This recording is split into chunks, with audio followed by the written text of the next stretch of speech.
මෙතන මැණික් ගල් හඳුනා ගැනීම විතරක් නෙමෙයි මම කරන්නේ මැණික් ව්‍යාපාරයේ මේ දවස්වල තියෙන ප්‍රශ්න ටික තමයි මම කියන්නේ. ඒ නිසා හරියට අහගන්න. ඊට පස්සේ මෙන්න මේ වගේ ගලක් දානවා. මේක නිල් කට්ටයක්.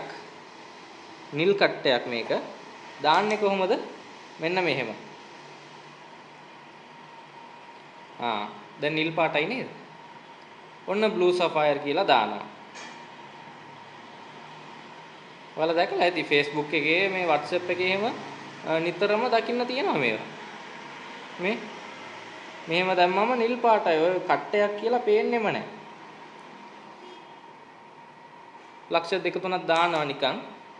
මෙයාලා ගිහිල්ලා ලොකු ලොක්කෝ වගේ ලක්ෂ 5ක් දාලා තිබ්බම ලක්ෂ 4න් 5ත කියලා කොහොම හරි ලක්ෂ 3,20,000ට අරන් ඇවිල්ලා සර්ටිෆිකේට් දානවා.